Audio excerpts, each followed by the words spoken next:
आज की वीडियो में हमने जो विषय लिया है वो बहुत ही महत्वपूर्ण है और ये ज्ञान अभी तक कहीं पे उपलब्ध नहीं है। जो ये बताया जा रहा है ये गुरु शिष्य परंपरा से ही ये जानकारी मिलती है। तो हमने माता विंध्यवासिनी के जो है संबंध में जानकारी इसमें वीडियो में देने की सोची है। ये गुरु शिष्य परंपरा से ही और हमें अपने साधना क्रम में प्राप्त हुआ है। तो माता विंध्यवासिनी की साधना उपासना के संबंध में बताने से पहले मैं उनके स्वरूप के विषय में बताता हूँ। माता विंध्यवासिनी जो है वो आदि शक्ति का सशरीर स्वरूप है। इस पृथ्वी पर जितने भी शक्तिपीठ हैं, 51 शक्तिपीठ हैं, वो माता मतलब सती के जो शरीर के टुकड़े गिरे थे उसके हिसाब से बने हुए शक्तिपीठ हैं, वो अंग पीठ हैं। लेकिन यहाँ पे जगदम्बा साक्षात विराजमान है। अच्छा, ये उत्तर प्रदेश के मिर्ज़ापुर ज़िले में मिर्ज़ापुर हेडक्वार्टर से 8 किलोमीटर की दूरी पर विंध्यवासिनी शक्तिपीठ है। यहाँ पे देवी का 3 प्रकार से विग्रह है जो एक त्रिकोण की रचना करता है। एक तो माता विंध्यवासिनी है जिनके नाम से ये विंध्याचल धाम है, जो ये आपका अनादिकाल से चला आ रहा है। दूसरी शक्ति जो है वहाँ पे अष्टभुजा देवी है जो भगवान श्री कृष्ण की बहन है और जिनके विषय में सब जानते हैं, उनका घटनाक्रम जो है कैसे कंस के हाथ से छूट करके वो आई थी। और तीसरी शक्ति जो है वो काली खोह में विराजने वाली काली जी हैं, जो रक्त बीज का वध जिन्होंने किया था, इसलिए उनका मुंह वहाँ पे खुला हुआ, खेचरी मुद्रा में मुंह ऊपर की तरफ खुला, उसी में उनको प्रसाद दिया जाता है। तो रक्त बीज का वध करने के बाद माता ने वहाँ पे विश्राम किया। वो अष्टभुजा देवी हैं जो भगवान कृष्ण की बहन है। लेकिन माता जो विंध्यवासिनी है प्रमुख रूप से ये भगवती ने जो है मनु, जैसे हमारा मनवंतर होता है, जो हमारा क्रम होता है, सृष्टि का क्रम होता है, कल्प होते हैं, फिर मनवंतर होते हैं, मनवंतर हर मनवंतर के मनु होते हैं। तो इसकी कथा श्रीमद् देवी भागवत में जो है दी हुई है कि मनु ने एक मनवंतर में मनु हुए, उन्होंने जो है तपस्या की भगवती की कि अब मेरा जो है मनु का पद मुझे प्राप्त हो गया, लेकिन ये सृष्टि की रचना कैसे होगी, कैसे क्या होगा, सृष्टि क्रम कैसे चलेगा। तो मनु को जो है देवी ने साक्षात दर्शन दिए थे वहाँ पे और उनको इसका वरदान दिया था कि ये सृष्टि जो तुम इस मनवंतर की जो मतलब तुम्हारी सृष्टि चलेगी, उसके लिए उन्होंने उनको वरदान दिया और उनकी तपस्या से प्रसन्न होकर के और उन्हीं के आशीर्वाद से फिर वो उस मनवंतर के जो मनु थे उन्होंने चलाया। वहीं पर जो स्थान है माता भगवती का विंध्याचल में, जिस स्थान पे माता विंध्यवासिनी का मंदिर है, वहीं पे भगवती अंतर्ध्यान हुई थी, इसीलिए जो है वहीं पे उनका जो है विग्रह स्थापित है। तो ये इसकी पूरी कथा है। विंध्याचल जाने वालों को वहाँ देवी के भैरव लाल भैरव हैं, वहाँ पे लाल भैरव के दर्शन करने चाहिए और ये तीनों त्रिकोण में जाना चाहिए, माता विंध्यवासिनी, माता अष्टभुजा देवी और काली खोह में विराजने वाली देवी। तो यहाँ पे भगवती का एक तरीके से जो आदिशक्ति का दुर्गा सप्तशती की साधना में जो मैंने वीडियो बनाई थी उसमें बताया था कि उनका जो है त्रिगुणात्मक स्वरूप है, यानी परमात्मा जो है उसको जो कहते हैं कि बिना जो है शक्ति के शिव जो है सौ है। तो शिव की जो शक्ति है यानी परमात्मा अगर है या ईश्वर है या अल्लाह है, तो उसको शक्ति के रूप में आप में देखेंगे तो वो 3 रूप में विभक्त है, सत्व रज और तम, और वही उनका तीनों विग्रह यहाँ पे विद्यमान है। भगवती का अष्टभुजा देवी को महासरस्वती का प्रतीक मानते हैं, काली खोह में विराजने वाले काली जी को महाकाली का प्रतीक मानते हैं और माता विंध्यवासिनी को महालक्ष्मी का प्रतीक मानते हैं। तो इसलिए भगवती के तीनों स्वरूपों का दर्शन भी यहाँ पे हो जाता है। ये पृथ्वी पे एकमात्र ऐसा शक्तिपीठ है जहाँ पे भगवती सशरीर विद्यमान है। बाकी सब जो है आदिशक्ति के, जैसे कामाख्या पीठ है उनका योनि पीठ है, ज्वाला जी है उनका जीवा गिरा हुआ था माता का, कलकत्ता का काली घाट है उनकी अंगुलियाँ गिरी हुई थी, तो उनका अपना अलग अलग। ये आपका हिंगलाज देवी है पाकिस्तान में, बलूचिस्तान में, वहाँ पे सर गिरा था उनका भगवती का।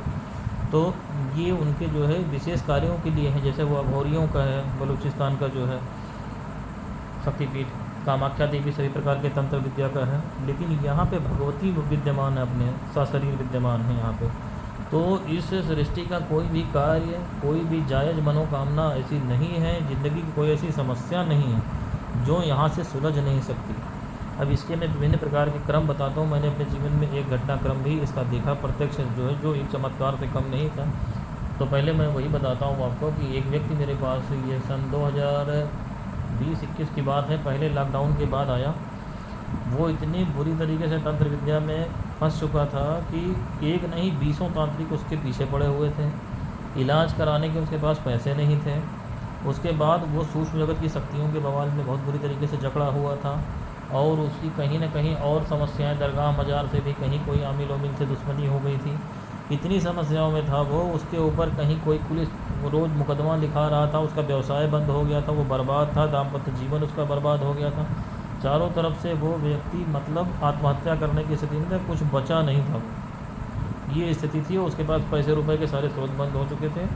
उस समय भगवती की ही प्रेरणा से, चूँकि वो भगवती का देवी का ही भक्त था और दुर्गा सप्तशती वगैरह के पाठ वो अपने घर पे करता रहता था और कन्याओं का पूजन वगैरह घर पे करता रहता था। ब्राह्मणों से उसने उस लॉकडाउन के जो कार्यक्रम था उसमें उसने ब्राह्मणों से जो है दुर्गा सप्तशती के पाठ पारायण कराया था। उसमें 108 पाठ दुर्गा सप्तशती के उसने ब्राह्मण से अपने घर पे कराना शुरू कर दिया था और जो है कन्याओं को कपड़े वपड़े उसने दिए थे अपनी सामर्थ्य के अनुसार और उनसे जो है पूजा वूजा कन्याओं की घर पे कर रहा था। तो इन्हीं कष्टों को देखते हुए भी शायद भगवती की प्रेरणा हुई, तो मैंने उसको जो है पहले जो है एक बार विंध्याचल भेजा पहले कि जाओ दर्शन करके आओ तुम, पहले वहाँ पे अपनी समस्याओं की मनौती लगा करके आओ। वो सितंबर के महीने में, मुझे याद है अगस्त के महीने में पहली बार मैंने भेजा, अगस्त के महीने में वो गया, वहाँ से लौट करके आया तो अपना जो भी रहा हो उसने प्रार्थना करी, क्या की, अभी मैं आगे इसका विस्तार बताता हूँ। तो 1 महीना बीत गया लेकिन उसको जो है बहुत ज़्यादा आराम नहीं मिला, उसमें बाहर की चीज़ें रुकी, स्तंभन के रूप में आई लेकिन मुक्ति नहीं हुई उसकी। घटनाक्रम जो कम, तंत्र विद्या ख़त्म नहीं हुई, बस चीज़ें प्रभाव उनका कम हो गया लेकिन उसकी समस्या बनी रही। फिर मैंने उसको भेजा सितंबर के महीने में जब भेजा तो भगवती की प्रेरणा से मैंने उससे ये कहा कि तुम वहाँ पर अब की बार जाओगे तो ये वहाँ चूँकि विंध्यवासिनी मंदिर भी कामाख्या मंदिर की तरीके से वहाँ प्रतिदिन बकरे की बलि से ही मंदिर खुलता है। खुलने के बाद मतलब सवेरे 9-10 बजे वहाँ बलि कंपलसरी है, होती ही होती है। तो मैंने उससे कहा कि तुम एक बकरे की बलि की वहाँ पर चढ़ाओ और अपना उनको मनौती मान करके आओ कि मैं हर महीने एक बकरे की बलि आपको चढ़ाता रहूँगा।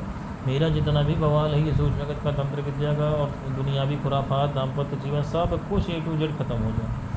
तो इस बार चूँकि उसकी समस्या बहुत ज़्यादा हो गई थी, पुलिस का भी लफड़ा उसका हो रहा था, तो मैंने उसको भेजा और वो व्यक्ति गया, वहाँ पर पहुँचा। उसने शाम को जो है पहुँचते ही उसने जो है बलि वहाँ पे चढ़वाई। शाम को कुछ इमरजेंसी उसकी इस तरीके की थी, दूसरे दिन दर्शन वर्शन करके लखनऊ लौटा। और इस तरीके का चमत्कार तो मैंने अपने जीवन में नहीं देखा था कि उसके लखनऊ आते ही जितना भी जादू टोना करनी धरनी और ये सारी चीज़ें थी, इन सबको स्तंभन के प्रयोग से बांध दिया उन्होंने पूरी तरीके से भगवती ने। उसके लखनऊ आते ही उसकी पत्नी की भी हालत में सुधार होने लगा, हर चीज़ को स्तंभित कर दिया, मतलब उन्होंने स्तंभन का प्रयोग कर दिया। ख़त्म नहीं हुआ क्योंकि ख़त्म करने का विज्ञान अलग है, उतना मैंने उसको बताया नहीं था कि एक बकरे में खाली ख़त्म हो जाए उसको। सब कुछ उन्होंने रोक दिया जैसे कहीं कुछ हुआ नहीं, मतलब ये कहते हैं कि कौन किया जैसे कर दिया जाता है वैसे ही हो गया। और फिर उसको जो है 1 महीने के अंदर अंदर उसका दाम्पत्य जीवन भी सही हो गया, उसको काम भी मिल गया। और मेरे ख्याल से सितंबर के लिए चढ़ाया था उसने बलि, अक्टूबर दिसंबर जनवरी आते आते उसके अकाउंट में उसको इस तरीके से नए स्रोत पे काम मिला कि 2.5-3 लाख रुपए मिल गए। फिर नया उसके बाद उसकी गाड़ी नहीं रुकी और वहाँ से वो काम अपना करता रहा। तो ये उनका एक घटनाक्रम मैंने आपको बताया कि कितनी बड़ी वो महाशक्ति हैं, न कोई मंत्र न तंत्र न यंत्र, खाली बस एक उसको जो मैंने उपाय बताया था। तो जो लोग माता विंध्यवासिनी की जो है अब किस प्रकार से कृपा चाहते हैं, जो उनकी साधना करना चाहते हैं वो तो विंध्यवासिनी स्तोत्र से कर सकते हैं। विंध्यवासिनी स्तोत्र को 1100 बार पढ़ करके तो सिद्ध करें और डेली जो है उसको फिर पढ़ें।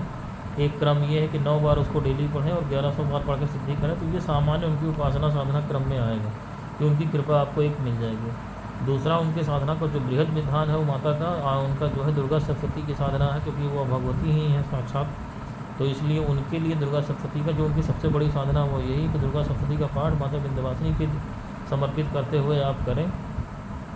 और माता विंध्यवासिनी की साधना अगर आप करेंगे तो खडंग पाठ आपको करना पड़ेगा, मतलब कवच कीला करगला, फिर नवाण का जप, फिर जो है भगवती का जो है 13 अध्याय का पाठ, फिर नवाण का जप, फिर जो है आपका रहस्य, फिर क्षमा प्रार्थना, इस तरीके से करना पड़ेगा। और 108 दिवसीय कम से कम ये होना चाहिए। अगर माता विंध्यवासिनी की प्रसन्नता के लिए कर रहे हैं तो उस समय ये आपकी साधना पूरी हो जाएगी, जिस मनोकामना से भी करें जैसे करें। उसके बाद आप चाहें तो फिर उपासना क्रम में उनका विंध्यवासिनी स्तोत्र से अपना जो है प्रतिदिन एक बार भी पढ़ते रहेंगे तो चलेगा, या उनके नाम से दुर्गा सप्तशती का पाठ फिर 7 दिन के क्रम में या 2 दिन के क्रम में, जैसा भी कुछ हो। जनरल अगर उनकी प्रसन्नता के लिए करना चाहते हैं तो 7 दिन के क्रम में कर सकते हैं, या उनके नाम से सप्त श्लोक की दुर्गा पढ़ सकते हैं। लेकिन उनकी साधना का क्रम यही कि 108 दिन की साधना है उनकी दुर्गा सप्तशती के पाठ की, और खडंग पाठ करना है।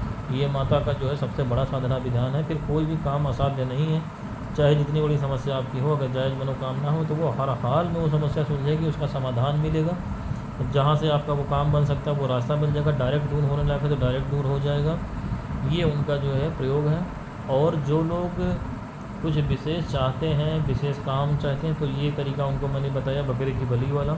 यह समस्या उनकी बहुत बड़ी है, तेज़ी से उसमें सुधार चाहते हैं, तो फिर वो ये बकरे की बलि भी इस साधना क्रम में पूरी होने पर माता को जैसी समस्या हो तो वैसे गुरु की आज्ञा के बाद आप मान लें कि 108 पाठ पूरी होने पर इतने बकरे की बलि आप उनको देंगे। आपकी समस्या के अनुसार गुरु आपको बता देगा कि पर्टिकुलर मनोकामना में करना चाहते हैं या उनके साधना के लिए करना चाहते हैं, या कोई रेगुलर जीवन भर माता विंध्यवासिनी का सपोर्ट चाहता है, तो फिर उसकी वही कंडीशन है कि हर महीने एक बकरी की बलि चढ़ाता रहे अपने। जब तक आप चढ़ाते रहोगे तब तक आपको सारा कुछ वो सपोर्ट देख लेंगी। तो एक तरीका ये है कि जो लोग पढ़ नहीं सकते, साधना नहीं कर सकते, लेकिन उनकी कृपा चाहते हैं कि हर चीज़ आपका वो देखें जीवन का, तो एक बकरे की बलि उनको हर महीने चढ़ाएँ।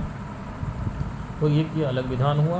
और बाकी जब भी जो है वर्ष में वैसे उनके वहाँ जो नियम है, जो कृपा चाहने वाले, जो साधना करने वाले हैं, वो तो जो है वर्ष में एक बार चले जाएं, जैसे उनकी सुविधा हो। साधना काल तो साधना पूरी होने पर तो आपको उनके दर्शन के लिए एक बार जाना ही पड़ेगा, और रेगुलर कृपा आप चाहते हैं तो फिर आपको वर्ष में एक बार कम से कम जाना पड़ेगा। लेकिन जो लोग ये बकरे की बलि वाला जो विधान अपनाते हैं अगर भगवती के काम के लिए, तो उनको वर्ष में 4 बार जाना आवश्यक है। आपको 4 बार पूरे साल भर में माता विंध्यवासिनी के धाम में जाना पड़ेगा, हर महीने एक बकरे की बलि चढ़ानी पड़ेगी।